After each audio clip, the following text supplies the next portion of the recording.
चलिए आज एक ऐसे दूर दराज के गांव की कहानी में चलते हैं जहां आस्था और डर के बीच की लकीर लगभग मिट चुकी है। एक ऐसा गांव जो एक भयानक राज छिपाए हुए है। कहानी की शुरुआत होती है आधी रात के घने अंधेरे में। हवा में गूंज रहे हैं मंत्र जिसे अघोरम नाम का एक पुजारी पढ़ रहा है, और उसके ठीक सामने एक बहुत ही डरावनी मूर्ति है। शरीर इंसान का, सिर भैंसे का, और पेट के अंदर एक भट्टी जल रही है। ये बस एक झलक है उस खौफ की जो आने वाला है। देखिए, ये कोई आम पूजा पाठ नहीं है। ये हताशा में उठाया गया एक कदम है। गांव वालों का मानना है कि मोलक नाम के इस देवता को अगर बलि दी जाए तो ही वो सूखा, बीमारी और अकाल से बच सकते हैं। ये उनके लिए अपने वजूद को बचाने की लड़ाई है। लेकिन सवाल ये है कि वजूद को बचाने की इस लड़ाई की कीमत क्या है? और कीमत बहुत ही भयानक है।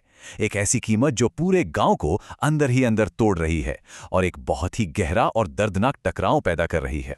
और यहीं पे कहानी का असली दिल है, उसका नैतिक संकट।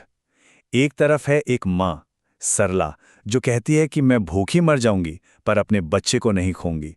और दूसरी तरफ है पूरा गांव, जिसका ये मानना है कि ये भयानक बलिदान सबके जिंदा रहने के लिए जरूरी है। तो इसी डर और तनाव से भरे माहौल में एंट्री होती है एक बाहरी आदमी की।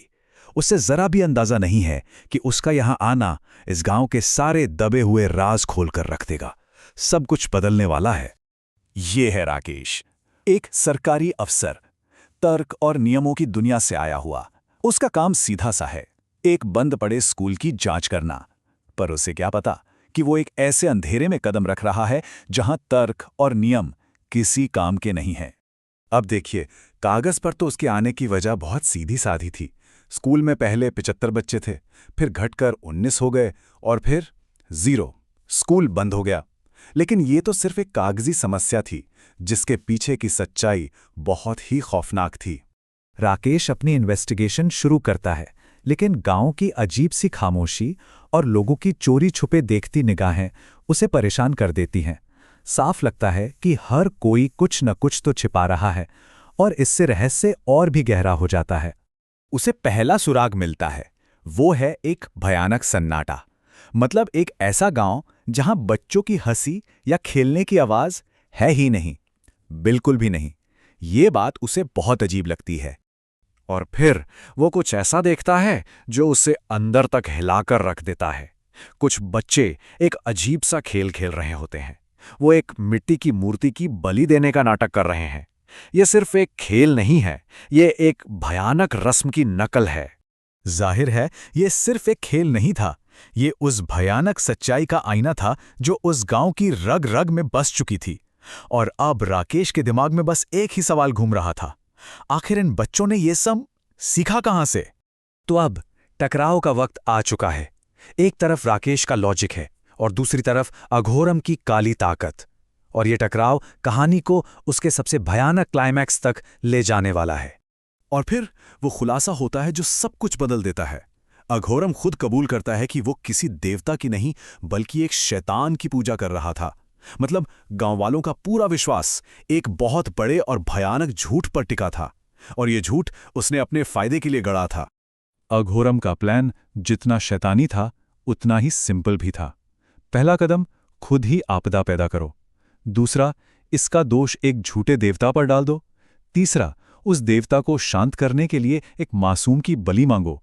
और आखिरी कदम, उस दर्द और डर से पैदा हुई शक्ति को खुद सोख लो। मतलब आग भी खुद ही लगाओ और फिर उसे बुझाने का नाटक भी खुद ही करो। जैसे ही ये सच्चाई सामने आती है, सालों का दबा हुआ डर उबलते हुए गुस्से में बदल जाता है। जो लोग कल तक उसके भक्त थे आज उसके दुश्मन बन जाते हैं, और गांव वाले अघोरम को उसी की बनाई हुई झूठी मूर्ति की आग में फेंक देते हैं और उसके आतंक के राज का अंत कर देते हैं। तो अंधेरा छट गया, गांव आजाद हो गया, हीरो घर लौट आया। सब कुछ ठीक लग रहा है ना? पर हॉरर कहानियों में बुराई इतनी आसानी से खत्म नहीं होती। कहानी का असली डर तो अब शुरू होगा। अघोरम की हार के बाद गांव में वाकई शांति लौट आती है। बच्चे फिर से गलियों में खेलने लगते हैं, हंसने लगते हैं। साल गुजर जाते हैं और धीरे धीरे ऐसा लगने लगता है कि मोलक की वो भयानक याद अब अतीत में कहीं दफन हो चुकी है। लेकिन फिर कई सालों बाद एक हाथ उसी दबी हुई मूर्ति को जमीन से वापस बाहर निकालता है। ये कोई और नहीं, अघोरम का बेटा है, जो अपने दिल में अपने पिता की शैतानी विरासत को जिंदा करने की आग लिए लौटा है।